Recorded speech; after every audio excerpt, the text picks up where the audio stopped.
We have more reveals of the Apple iPhone 14, including confirmation of specs, and that's coming up right after this.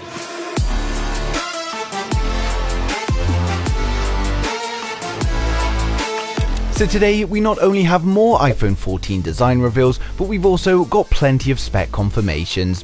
Before we get started though, like the video if you're a fan of Apple, and let me know in the comments what iPhone 14 model you're waiting for, and if you haven't already, then hit subscribe now so you don't miss a thing in the future.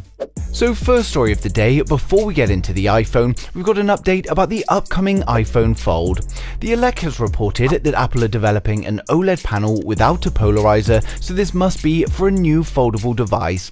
Now the Z Fold 3 was the first to use the display panel without a polarizer, and this means that it definitely is in the works from Apple, but we still have no idea of when they plan to bring it to market. But next up, we've got news that Apple have ramped up the iPhone 14 production, and they've begun ahead of the normal schedule. Now the reason behind this is because of lockdown fears, and it turns out they were right in doing so. Apple's main iPhone assembler, Foxconn, were recruiting as many people as possible to prevent delays in the iPhone 14 series, and recruitment has already been halted. Now the reason for the halt is due to a 7-day lockdown affecting their facility, and while 7 days shouldn't cause a problem on the iPhone 14 launch date, there are fears that the lockdowns could be extended. Foxconn's facility accounts for 80% of the worldwide iPhone assembly, and it's a key part of Apple's operation. Next up, we've got more protective display panels revealed for the iPhone 14 series thanks to Majin Buu on Twitter, and they show us pretty much the same as the last ones that we've seen. We have two smaller iPhone 14s and then two larger ones, and as you can see, the non-Pro models have a speaker cutout at the top, whereas the Pro models do not. Next up, we've got a tweet from Shrimp Apple Pro with a model of the iPhone 14 Pro Max based on the leaked CAD. He shows us some detailed images comparing the 13 Pro Max to the 14 Pro Max from multiple different angles, as well as showing us the model in a video. Now while this is just a 3D printed model, it gives you a good idea of the overall size, as well as the differences between the new one and the predecessor. It shows us the new punch-hole camera cutouts along with thinner bezels. We also see that the phone is thicker overall, including the protruding camera bump, and finally it shows us the difference in curvature around the edges of the iPhone 14 Pro Max. Now next up, we've got the full specs leaked for the iPhone 14 Pro, the iPhone 14 Max, as well as the standard iPhone 14, and this comes from Shadow Leaks on Twitter. He says that for the iPhone 14 Pro, we're going to get a 6.06-inch flexible OLED display, and it's going to be a 120Hz LTPO display.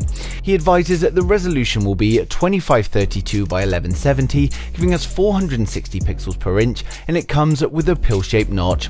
He says that we get the A16 Bionic with 6GB of RAM and up to 1TB of storage, and then when it comes to the cameras, we get a 48 plus 12 plus 12 megapixel rear setup. Now to be honest, I've never heard of Shadow Leak before, so I can't give any information on reliability, but reliable analyst Ross Young has already replied to his tweet to say that the display size and the screen resolution that he's given are actually false.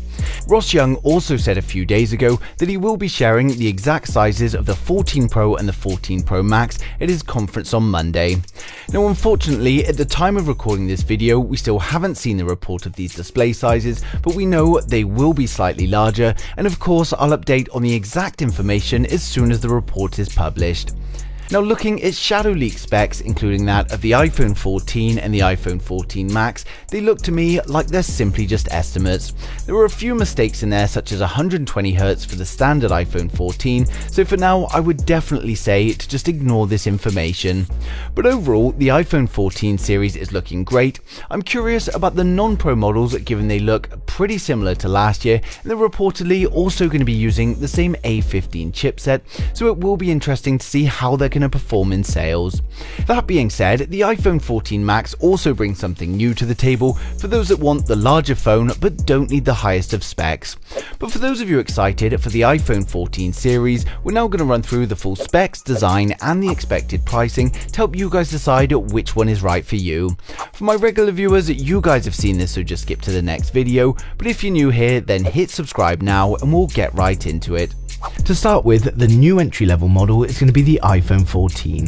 With the iPhone 14, we get a 6.1-inch Super Retina OLED display. It's expected to be a 90Hz display with an 1170 by 2532 resolution, and this gives us 460 pixels per inch. On the front, we'll be getting a 12-megapixel selfie camera, but unlike the Pro models, we will have a notch instead of a punch hole camera. On the rear, it's expected that they're going to stick with a dual camera setup, but it may be the first time we get a LiDAR scanner on the lower end models. The dual camera setup is going to consist of a wide angle and an ultra wide camera, and the phone is going to be powered by the new A16 Bionic, which is going to be a 4nm chipset that's both more powerful and efficient than the A15. It's going to be coming with 6GB of RAM and a choice of 128, 256 or 512 storage. The phone's going to be powered by a 3240 mAh battery with improved fast charging, likely to be something like 25 watts. It's expected to support both wireless and reverse wireless charging, and it's also expected to come with 5G, Wi-Fi 6, Bluetooth 5.2 and ultra wideband support. It will of course ship with the new iOS 16. When it comes to pricing, Apple have been keeping things relatively the same lately, so we're expecting the base model to start from $799. Now next up, we've got the iPhone 14 Pro. With the iPhone 14 Pro, we get a 6.1-inch ProMotion OLED display. It's a 120Hz LTPO display with a resolution of 1170 by 2532, which gives us 440 pixels per inch. On the front, we get another 12-megapixel wide-angle camera with Face ID sensors embedded in the display. On the rear, we get a triple camera setup consisting of a 48-megapixel wide-angle as the primary, a 12-megapixel ultra-wide and a 12-megapixel telephoto, and of course we get the additional LiDAR scanner. The phone is going to be powered by the A16 Bionic, and it's expected that it's going to come with a choice of 8GB of RAM, 128, 256, 512 and 1TB of storage. The phone's going to be powered by a 3240 mAh battery with improved fast charging, likely to be 25 watts. It's expected to support both wireless and reverse wireless charging, and it's also expected to come with 5G, Wi-Fi 6, Bluetooth 5.2 and ultra wideband support. It's going to ship with iOS 16, and the base model of the iPhone 14 Pro is expected to launch from $999. Now next up, we've got the new edition, which is the iPhone 14 Max. The iPhone 14 Max is expected to come with a 6.7-inch Super Retina OLED display. It's expected to be a 90Hz display with a resolution of 1284 by 2778. On the front, we get a 12-megapixel selfie camera, and on this model we also have a notch. And then on the rear, we get a 12-megapixel wide angle as the primary, a 12-megapixel ultra-wide and the LiDAR scanner. The phone's going to be powered by the new A16 Bionic, and it should be coming with 6GB of RAM and a choice of 128, 256 or 512 storage. The iPhone 14 Max is going to be powered by a 4352 mAh battery, again with fast charging likely to be 25 watts. It's expected to support both wireless and reverse wireless charging, and it's also going to come with 5G, Wi-Fi 6, Bluetooth 5.2 and ultra wideband support. Of course, it's going to be shipping with iOS 16. When it comes to pricing, we expect the iPhone 14 Max to start from $899. Now finally, we've got the top end model, the iPhone 14 Pro Max. The iPhone 14 Pro Max is coming with a 6.7-inch ProMotion OLED display. We're expecting a 120Hz LTPO display with a resolution of 1284 by 2778, giving us 458 pixels per inch. On the front, we get a 12-megapixel punch hole selfie camera with Face ID under the display, and then on the rear it's the triple camera setup and a LiDAR scanner. The triple camera consists of a 48-megapixel wide angle, a 12-megapixel ultra wide and a 12-megapixel telephoto.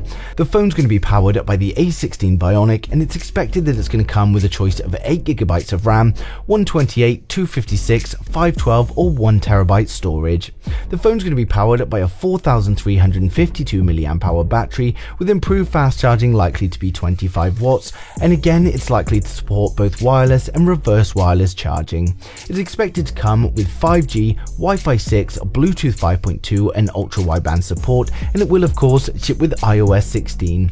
The base model of the iPhone 14 Pro Max is expected to launch from $1,099, and of course the higher storage options will cost more.